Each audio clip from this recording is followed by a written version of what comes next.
നമസ്കാരം, ന്യൂസ് ക്യാനിലേക്ക് ഏവർക്കും സ്വാഗതം.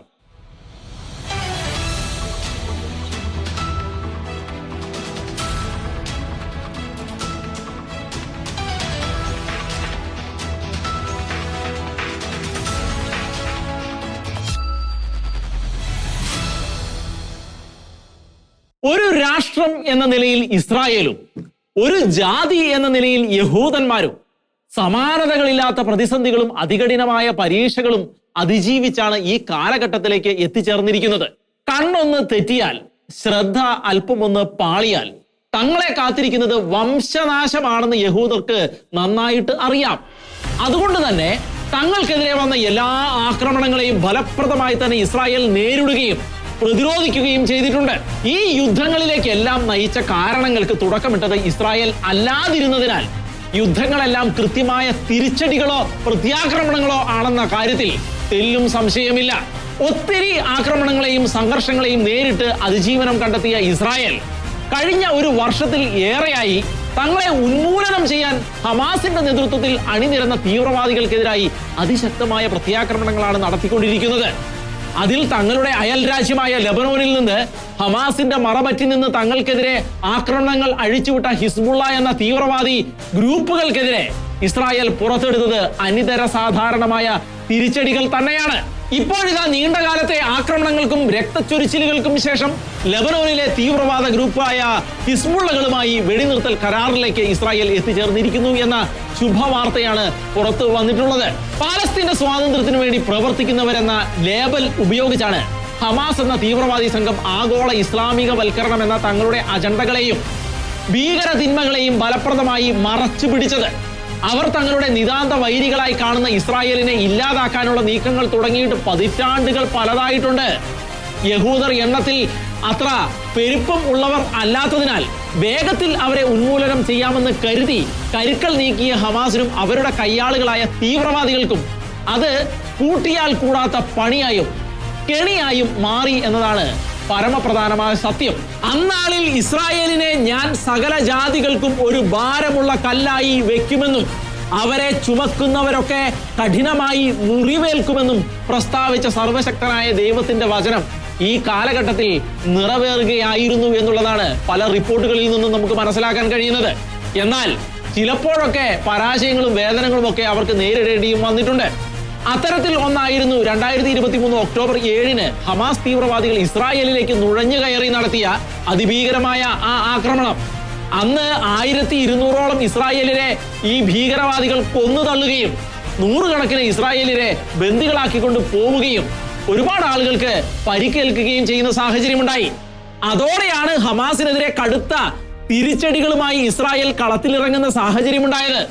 മുൻപ് പലവട്ടം ഇസ്രായേൽ ഹമാസ് യുദ്ധം ഉണ്ടായിട്ടുണ്ട് എങ്കിലും ഹമാസിന്റെ ഭീകരതയെ ഭൂപ്പരപ്പിൽ നിന്ന് തുടച്ചു നീക്കിയില്ലെങ്കിൽ വിലപ്പെട്ട ജീവനുകൾക്ക് ഇനിയും അവർ വില പറയുമെന്ന് ഉറപ്പിച്ച ഇസ്രായേൽ മുഴുവൻ മാനവരാശിക്ക് വേണ്ടി, വരുന്ന തലമുറയ്ക്ക് വേണ്ടി ഹമാസ് ഉന്മൂലനം ലക്ഷ്യമാക്കിയായിരുന്നു ഇത്തവണ രംഗത്തിറങ്ങിയത്. നിലനിൽപ്പിനായി ഇസ്രായേൽ നടത്തിയ 14 മാസങ്ങൾ നീണ്ട ഇസ്രായേലിന്റെ ആക്രമണങ്ങളിൽ നേതാക്കന്മാരെല്ലാം നഷ്ടപ്പെട്ട ഹമാസ് എന്ന തീവ്രവാദി സംഘടന ചരിത്രത്തിൽ ഏറെക്കുറെ തിരോഭവിച്ചു എന്നുള്ളതാണ് യാഥാർത്ഥ്യം. തങ്ങൾ സ്കെച്ചിട്ട് നിർത്തിയിരുന്ന ഹിസ്ബുള്ളകളായിരുന്നു ഇസ്രായേലിന്റെ അടുത്ത ടാസ്ക് ആയിട്ട് വന്നത്.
അമ്പേ ദരിദ്ര രാഷ്ട്രമായ പലസ്തീന് ഹമാസിനെ പോലെയുള്ള ഒരു തീവ്രവാദ ഗ്രൂപ്പിനെ പോറ്റി പരിപോഷിപ്പിക്കാൻ കഴിയില്ല എന്നിരിക്കെ കുടിൽ വ്യവസായം കണക്കെ റോക്കറ്റുകളും ബോംബുകളും നിർമ്മിച്ച് ഭൂമി തുരന്ന് തുരങ്കങ്ങൾ ഉണ്ടാക്കി തീവ്രവാദ ശക്തികളുമായി ആയുധ ബാന്ധവത്തിന് കളമൊരുക്കി ലോക സമാധാനത്തിന് നിരന്തര ഭീഷണിയായി അവർ നിലകൊണ്ടത് ഇറാൻ എന്ന തീവ്രവാദ ആഭിമുഖ്യ രാജ്യത്തിന്റെ ശക്തമായ പിന്തുണയോടെ തന്നെ ആയിരുന്നു. പലസ്തീൻ ഹമാസിനും ലെബനീസ് ഹിസ്ബുള്ളകൾക്കും യമനീസ് ഹൂതികൾക്കുമെല്ലാം ചെല്ലും ചെലവും കൊടുത്ത് നിലനിർത്തിയത് ഇറാൻ തന്നെയായിരുന്നു. ഹൂത്തികൾ ചെങ്കടലും കരിങ്കടലും ഒക്കെ തങ്ങളുടെ തീവ്രവാദത്തിന്റെ തട്ടകമാക്കിയപ്പോൾ ഹമാസിന്റെ നിഴൽ പറ്റി ഇസ്രായേലിനെ ആക്രമിക്കാൻ തക്കം പാർത്തിരിക്കുകയായിരുന്നു ഹിസ്ബുള്ളകൾ എന്ന തീവ്രവാദ സംഘടന. 2005 ശേഷം ലെബനോനിലെ ഹിസ്ബുള്ള തീവ്രവാദികൾക്കെതിരെ വളരെ ചെറിയ ആക്രമണങ്ങൾ മാത്രമാണ് ഇസ്രായേൽ നടത്തിയിട്ടുള്ളത്. പക്ഷേ ഹമാസ് തീവ്രവാദികൾക്ക് വേണ്ടി ഇസ്രായേലിന് നേരെ ഹിസ്ബുള്ള തീവ്രവാദികൾ ലെബനോനിൽ നിന്ന് നിരന്തരമായി ഭീകരമായ ആക്രമണങ്ങൾ അഴിച്ചുവിട്ടപ്പോൾ ഇസ്രായേൽ വളരെ കൃത്യമായി അവരെ സ്കെച്ച് ചെയ്യുകയായിരുന്നു എന്നുള്ളതാണ് യാഥാർത്ഥ്യം. ലെബനോനിൽ കടന്ന് അവരെ നിർമൂലമാക്കുന്നതിന് തൊട്ടു മുൻപ് പേജർ സ്ഫോടനങ്ങൾ കൊണ്ട് നടത്തിയ ആക്രമണത്തോടെ ഹിസ്ബുള്ളകൾ അക്ഷരാർത്ഥത്തിൽ തീർന്നു പോവുകയായിരുന്നു. പിന്നീട് അങ്ങോട്ട് വാക്കി ടോക്കികളും റേഡിയോകളും സോലാർ പാനലുകളും എല്ലാം പൊട്ടിത്തെറിച്ച് ഹിസ്ബുള്ളകൾ ഘട്ടം ഘട്ടമായി ഉന്മൂലമായി പോകുന്നത് കണ്ട് ലോകം അക്ഷരാർത്ഥത്തിൽ നടുങ്ങി തരിച്ചു പോയി എന്നതാണ് സത്യം. ഒരിക്കലും തങ്ങളെ തൊടാനോ തോൽപ്പിക്കാനോ കഴിയാത്ത വിധത്തിൽ അവരുടെ വലിയ നേതാവ് ഹസൻ നസ്രല്ലയുടെ നേതൃത്വത്തിൽ ഹിസ്ബുള്ളകളുടെ നേതാക്കന്മാർ താമസിച്ച ബങ്കറുകളിലേക്ക് ഇസ്രായേൽ കൃത്യമായി തൊടുത്തുവിട്ട ബങ്കർ ബസ്റ്റർ ബോംബറുകൾ അവരുടെ നേതാക്കന്മാരെ ഒന്നിനു പുറകെ ഒന്നായി ഒന്നുമില്ലാതെ അങ്ങ് തീർത്ത് കളയുകയായിരുന്നു.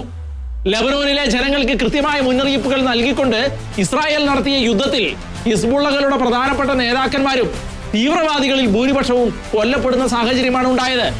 ഹിസ്ബുള്ളകളെ ആയുധവും പണവും ആയുധ നിർമ്മാണ ശാലകളും എല്ലാം നൽകി മികച്ച തീവ്രവാദികളാക്കി മാറ്റാൻ ഇറാൻ നടത്തിയ ശ്രമങ്ങളെല്ലാം ഇസ്രായേൽ തകർത്ത് എറിയുന്ന കാഴ്ചകളാണ് പിന്നീട് നമ്മൾ കണ്ടത്. സിറിയൻ മണ്ണിലെ ഭൂമിക്കടിയിൽ ഉണ്ടായിരുന്ന ആയുധ നിർമ്മാണ ശാലകളെല്ലാം ഇസ്രായേൽ തകർത്ത് തരിപ്പണമാക്കി.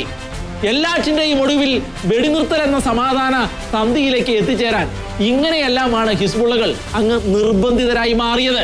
കഴിഞ്ഞ ദിവസങ്ങളിൽ US പ്രസിഡന്റ് ജോ ബൈഡനാണ് വെടിനിർത്തൽ പ്രഖ്യാപനം നടത്തിയത്.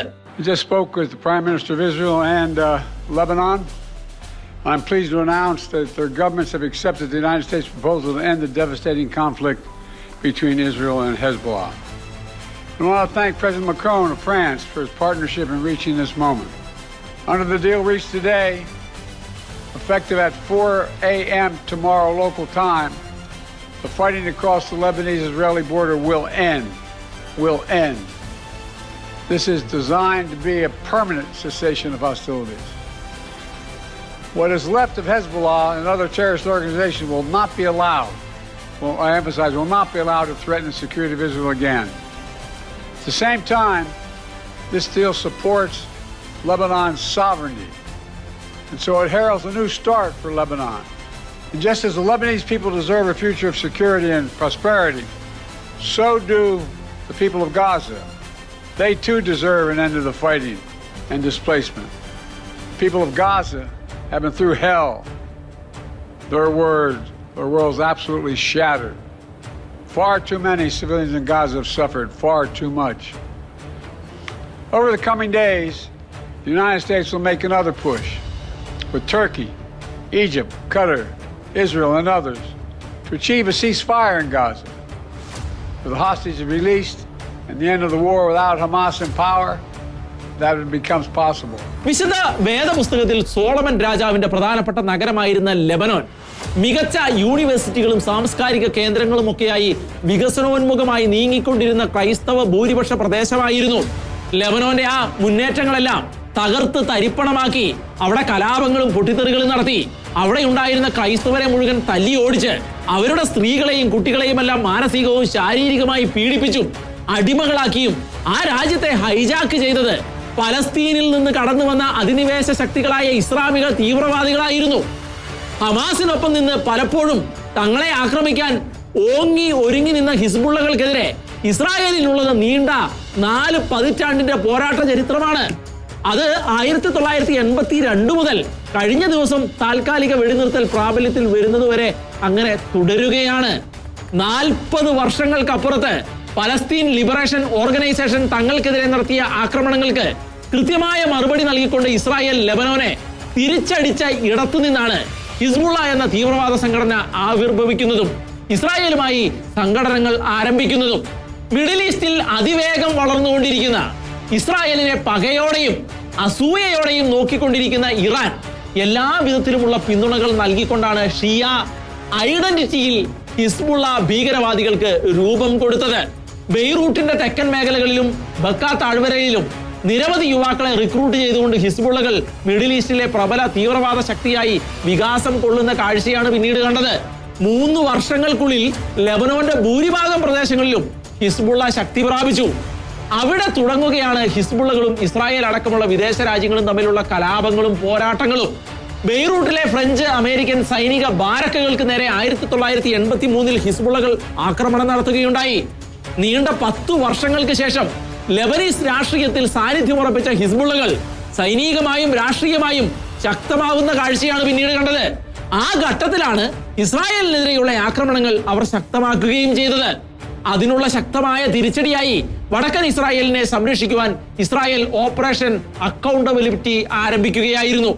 അതോടെ ഇസ്രായേലും ഹിസ്ബുള്ളയും തമ്മിലുള്ള പോരാട്ടങ്ങൾ തീവ്രമായ ഘട്ടത്തിലെത്തി. അത് കഴിഞ്ഞ 2 പതിറ്റാണ്ടുകളോളം തുടരുകയായിരുന്നു. 2005 ഹിസ്ബുള്ള 2 ഇസ്രായേൽ സൈനികരെ പിടികൂടിയതോടെ ശക്തമായ അടുത്ത ആക്രമണങ്ങൾക്ക് കളമൊരുങ്ങുകയും ചെയ്തു. അത് കനത്ത നഷ്ടങ്ങളാണ് ഹിസ്ബുള്ളകൾക്ക് ഉണ്ടാക്കി കൊടുത്തത്. 99,000 വീടുകൾ ഭാഗികമായോ പൂർണ്ണമായോ നശിച്ചതോടെ ലെബനോനിലെ ഭവന നിർമ്മാണത്തിന് മാത്രം $2.8 ബില്യൺ നാശനഷ്ടം ഉണ്ടായി എന്നാണ് ലോകബാങ്ക് വ്യക്തമാക്കിയത്. ഹിസ്ബുള്ളകളുടെ പരമോന്നത നേതാക്കളടക്കം ആയിരക്കണക്കിന് തീവ്രവാദികൾ കൊല്ലപ്പെടുകയും ആയിരക്കണക്കിന് സാധാരണക്കാരായ ലെബനോൻ നിവാസികൾക്ക് ജീവൻ നഷ്ടപ്പെടുകയും ചെയ്തു. വീടുകൾ നഷ്ടപ്പെട്ടവരും അത്രത്തോളം തന്നെ വരും. ലെബനോനിലെ നാശനഷ്ടങ്ങളുടെ ചെലവ് $8.5 ബില്യൺ കണക്കാക്കുന്നുണ്ട്. ഇത് ലെബനീസ് സർക്കാരിന് മാനേജ് ചെയ്യാൻ കഴിയാത്ത ഒന്നായി മാറിയിരിക്കുകയാണ്. ഹിസ്ബുള്ളകളുടെ മത തീവ്രവാദ നിലപാടുകളാണ് പുരോഗതിയിലേക്ക് നീങ്ങിക്കൊണ്ടിരുന്ന ലെബനോനെ നശിപ്പിച്ചതും ഇന്നത്തെ കടുത്ത ദുരിതത്തിലേക്ക് ലെബനോനെ എത്തിച്ചതും. 2 കൈയും കൂപ്പി ഞങ്ങൾക്ക് വെടിനിർത്തൽ മതിയേ എന്ന് അലറി കരയേണ്ടി വന്നതും ഈ തീവ്രവാദികൾക്ക് ഇതൊക്കെ കൊണ്ട് തന്നെയാണ്. ഇറാൻ എന്ന അവരുടെ ഏമാനെ കൃത്യമായി ഫോക്കസ് ചെയ്യുമെന്നും ഹമാസിനെ ഒറ്റപ്പെടുത്തി ഇല്ലാതാക്കുമെന്നും ഉറപ്പിച്ചുകൊണ്ടും ഇത്രയും കാലം കൊണ്ടു നടന്ന വെടിനിർത്തൽ കരാറുകൾ പോലെയുള്ള പരസ്പര സമ്മതങ്ങളോ ധാരണകളോ ഒന്നുമില്ല ഇത്തവണ. പക്ഷേ ഇനി ആയുധം കയ്യിലെടുത്താൽ തീർക്കുമെന്ന കാര്യം പച്ചയ്ക്ക് പറഞ്ഞു തന്നെയാണ് ഇത്തരമൊരു വെടിനിർത്തലിന് നെതന്യാഹു രംഗത്ത് ഇറങ്ങിയിരിക്കുന്നത്. ഏതായാലും ഇതോടെ വെട്ടിലായിരിക്കുന്നത് ഹമാസാണ്. മുൻപ് പലവട്ടം വെടിനിർത്തൽ എന്ന ആശയവുമായി ഈജിപ്തും ജോർദാനും ഒക്കെ മുന്നോട്ട് വന്നിരുന്നു. അപ്പോഴെല്ലാം വലിയ ഡിമാൻഡുകളും പറഞ്ഞാണ് ഹമാസ് അതെല്ലാം തട്ടി അങ്ങ് മാറ്റിവിട്ടത്. അന്ന് അവരെ നയിച്ച ഭീകരന്മാരായ നേതാക്കന്മാരാരും ഇന്ന് ഭൂമിയിലില്ല എന്നതും ഹമാസിന് ഒരു തലവേദനയായി മാറിയിരിക്കുകയാണിപ്പോൾ. ഹമാസിനെ സഹിച്ചുപടുത്ത പലസ്തീൻ ജനത ഇസ്രായേലിനെ പിന്തുണച്ചുകൊണ്ട് ഹമാസിനെതിരെ തിരിയുന്നതും അവരെ പരിഭ്രാന്തിയിൽ ആക്കിയിരിക്കുന്ന കാര്യം തന്നെയാണ്. ഈ വെടിനിർത്തൽ കരാർ അംഗീകരിച്ചതായി US പ്രസിഡന്റ് ജോ ബൈഡൻ പ്രഖ്യാപിച്ചതിന് തൊട്ടുപുറകെ ഇപ്പോൾ ഹമാസിനെതിരെയും വെടിനിർത്തൽ കരാർ നടപ്പിലാക്കാൻ ഇസ്രായേലിന് മേൽ സമ്മർദ്ദം ചെലുത്തിക്കൊണ്ട് അടുത്ത നീക്കങ്ങൾക്കായി ബൈഡനും ഡെമോക്രാറ്റുകളും കളത്തിലിറങ്ങിയിരിക്കുകയാണ്. US പ്രസിഡന്റ് പദവിയിൽ 1 മാസം മാത്രം ബാക്കി നിൽക്കെ അതിനു മുൻപ് എന്തെങ്കിലുമൊക്കെ ചെയ്തിട്ടേ പോകൂ എന്ന മട്ടിലാണ് ബൈഡന്റെ ഇപ്പോഴത്തെ നീക്കം. ഏതായാലും ഹമാസിന്റെ കാര്യത്തിൽ ഇസ്രായേലിനുള്ളത് കടുത്ത നിലപാടുകൾ തന്നെയായിരിക്കും.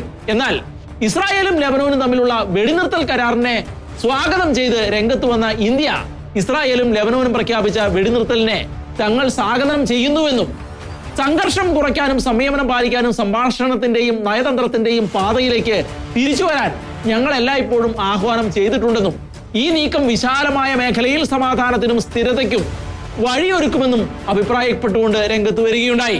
ഇന്ത്യയുടെ വിദേശകാര്യ മന്ത്രാലയത്തിന്റെ പ്രസ്താവനയിലാണ് ഇക്കാര്യങ്ങൾ വ്യക്തമാക്കിയത്. ഏതായാലും ബൈഡനും മാക്രോണും ചേർന്ന് മുന്നോട്ട് വെച്ച 2 മാസത്തെ വെടിനിർത്തൽ കരാറിന് ചൊവ്വാഴ്ച ഇസ്രായേൽ സുരക്ഷാ മന്ത്രിസഭ അംഗീകാരം നൽകിയതോടെ വെടിനിർത്തൽ നിലവിൽ വന്നു കഴിഞ്ഞിട്ടുണ്ട്. ഹിസ്ബുള്ള കരാർ ലംഘിക്കുകയാണ് എങ്കിൽ തിരിച്ചടിക്കുമെന്ന് ഇസ്രായേലും കരാർ അംഗീകരിച്ചെങ്കിലും ഗാസയിലെ പോരാട്ടം നിലയ്ക്കാത്തിടത്തോളം തങ്ങൾ പിന്മാറില്ലെന്ന് ഹിസ്ബുള്ളകളും വ്യക്തമാക്കിയെങ്കിലും അതിനുശേഷം ഇരുപക്ഷത്തു നിന്നും ആക്രമണങ്ങളോ പ്രകോപനങ്ങളോ അങ്ങനെ കാര്യമായി റിപ്പോർട്ട് ചെയ്തിട്ടില്ല.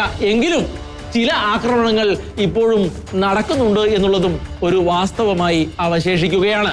അങ്ങനെ എന്തൊക്കെയാണെങ്കിലും രണ്ടു പക്ഷവും വെടിനിർത്തലിന് സഹകരിക്കുന്നുണ്ട് എങ്കിലും ഇത് എത്ര നാൾ തുടരും എന്നുള്ള കാര്യത്തിലും സംശയമുണ്ട്.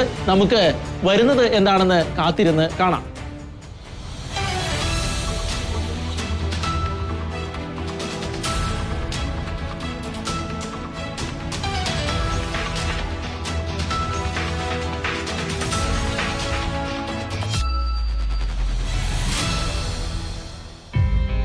ഇന്ത്യയിലെ സാധാരണക്കാർ കരുതുന്നതിനും അപ്പുറത്ത് കലാപ കലുഷിതമായ സാഹചര്യമാണ് ഇപ്പോൾ മണിപ്പൂരിൽ നിലനിൽക്കുന്നത്. കഴിഞ്ഞ വർഷം മെയ് മാസം മുതൽ ഇംഫാൽ താഴ്വരയിലെ മെയ്തികളും വടക്ക് കിഴക്ക് സംസ്ഥാനത്തെ മലയടിവാരങ്ങളിലെ കുക്കി സോമി ഗ്രൂപ്പുകളും തമ്മിലുള്ള വംശീയ സംഘർഷത്തിൽ 250-ലധികം ആളുകൾ കൊല്ലപ്പെടുകയും നിരവധി പേർക്ക് പരിക്കേൽക്കുകയും ചെയ്തിരുന്നു. അതിന്റെ തുടർച്ചയായിട്ടാണ് കലാപങ്ങൾ ഇപ്പോഴും ശമനമില്ലാതെ മുൻപോട്ട് പോകുന്നത്. സംസ്ഥാനത്തിന്റെ വിവിധ ഭാഗങ്ങളിൽ ആക്രമണ സംഭവങ്ങൾ രൂക്ഷമാകുന്ന പശ്ചാത്തലത്തിൽ ശക്തമായ സൈനിക നടപടികളുമായി രംഗത്തിറങ്ങിയ കേന്ദ്രം 20,000 അധിക അർദ്ധസൈനിക ഉദ്യോഗസ്ഥർ അടങ്ങുന്ന 20 കമ്പനികളെയാണ് സംഘർഷഭരിതമായ സംസ്ഥാനത്തേക്ക് അയച്ചിരിക്കുന്നത്.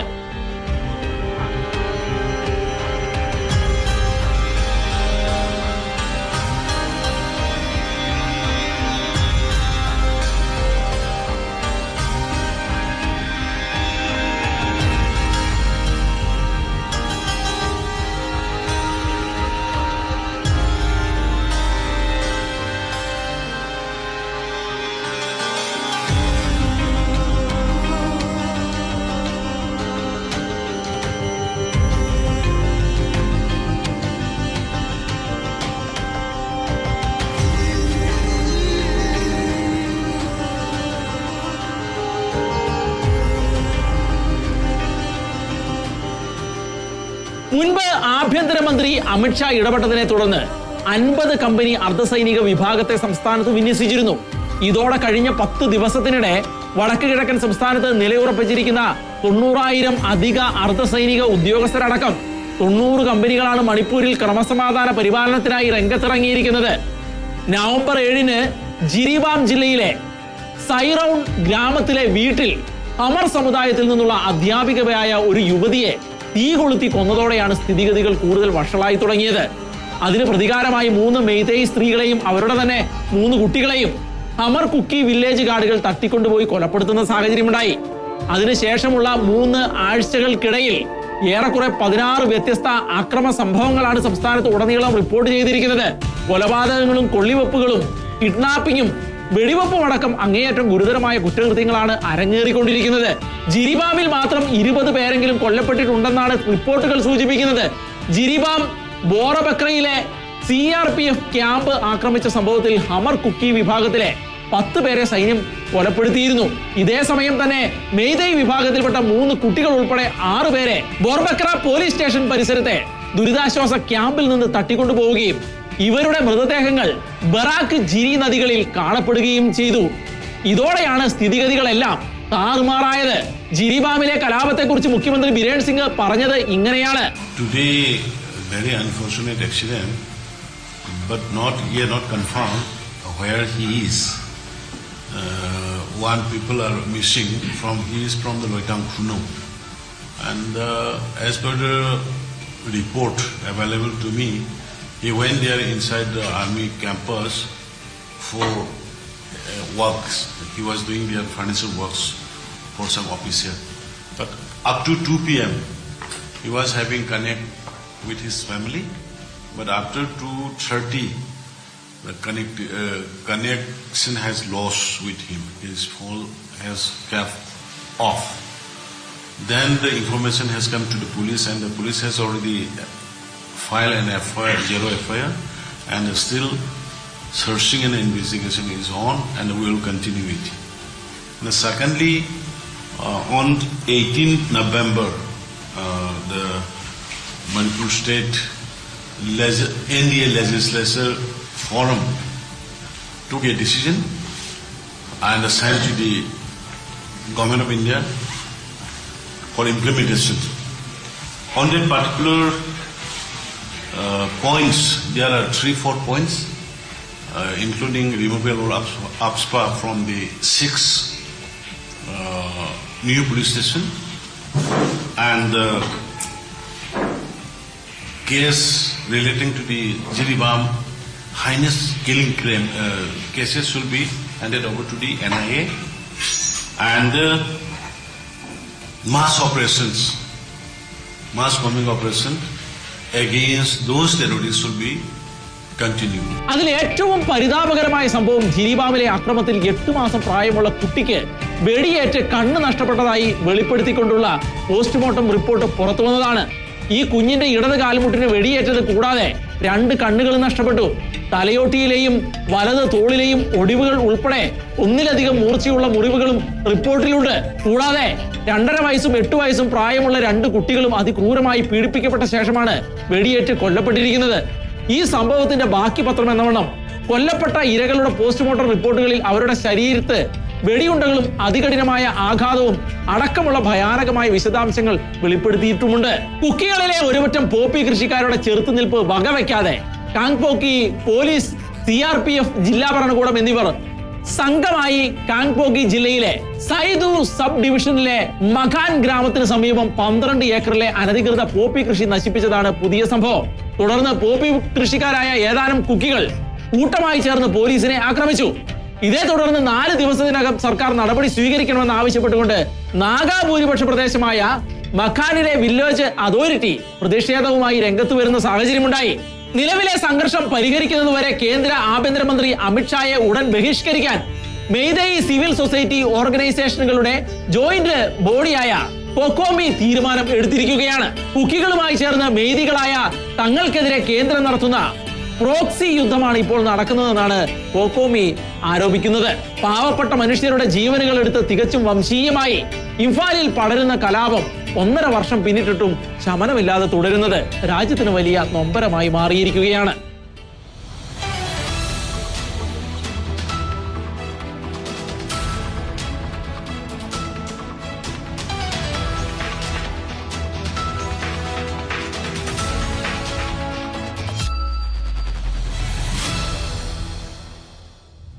മുനമ്പത്തെ സമരം 50 ദിവസങ്ങളിലേക്ക് എത്തിയിരിക്കുകയാണ്. മുനമ്പത്തെ പ്രതിസന്ധികൾക്ക് പരിഹാരമായി സർക്കാർ നിയോഗിച്ചിരിക്കുന്ന കമ്മീഷന്റെ പ്രധാനപ്പെട്ട വിഷയം താമസക്കാരുടെ അവകാശമാണെന്ന വിജ്ഞാപനത്തോടെ സർക്കാർ കമ്മീഷന് ഉത്തരവ് കൈമാറിയിരിക്കുന്നു എന്നുള്ള വിവരങ്ങളാണ് ഇപ്പോൾ പുറത്തു വന്നിരിക്കുന്നത്. ഭൂമിയുടെ കിടപ്പും സ്വഭാവവും വ്യാപ്തിയും കമ്മീഷൻ പരിശോധിക്കണമെന്നും തദ്ദേശീയരുടെ അവകാശങ്ങൾ സംരക്ഷിക്കാൻ സർക്കാർ എന്തൊക്കെയാണ് ചെയ്യേണ്ടത് എന്നും വ്യക്തമാക്കണമെന്നും വിജ്ഞാപനത്തിൽ നിർദ്ദേശിച്ചിട്ടുണ്ട്. മുനമ്പത്തെ ജനങ്ങൾക്ക് നികുതി അടയ്ക്കാൻ കഴിയാത്ത സാഹചര്യത്തിനും പരിഹാരം ഉണ്ടാക്കണമെന്നും നിർദ്ദേശമുണ്ട്. മുനമ്പത്ത് നിന്ന് ആരെയും കുടിയൊഴിപ്പിക്കില്ലെന്നും ആർക്കും അക്കാര്യത്തിൽ ആശങ്ക വേണ്ടെന്നും കമ്മീഷൻ റിപ്പോർട്ട് വരുന്നതുവരെ വഖഫ് നോട്ടീസുകൾ അയക്കരുത് എന്നും പതിവ് പല്ലവികൾ വീണ്ടും വിജ്ഞാപനത്തിൽ ആവർത്തിച്ചിട്ടുമുണ്ട്. ഇതിനിടെ ആരംഭിച്ച ലോക്സഭയുടെ ശൈത്യകാല സമ്മേളനത്തിൽ വഖഫ് ഭേദഗതി ബിൽ പരിഗണിക്കുന്ന കാര്യം ഏവരും പ്രതീക്ഷിച്ചിരുന്നു. എന്തു വന്നാലും നടപ്പ് സമ്മേളനത്തിൽ തന്നെ റിപ്പോർട്ട് സമർപ്പിച്ച ശേഷം ബില്ല് പരിഗണിക്കുമെന്നായിരുന്നു BJPയുടെ നിലപാടും. എന്നാൽ കാലാവധി നീട്ടണമെന്നുള്ള പ്രതിപക്ഷ പ്രമേയം അംഗീകരിച്ച് സംയുക്ത പാർലമെന്ററി സമിതിയുടെ കാലാവധി 2025 ഫെബ്രുവരിയിൽ ആരംഭിക്കുന്ന ബജറ്റ് സമ്മേളനത്തിന്റെ അവസാന ദിവസം വരെ നീട്ടിയിരിക്കുകയാണ്. എന്തായാലും മുനമ്പത്തെ ആശങ്കകൾക്ക് ഉടനൊന്നും പരിഹാരം ആവില്ല എന്നുള്ളതാണ് ചുരുക്കം.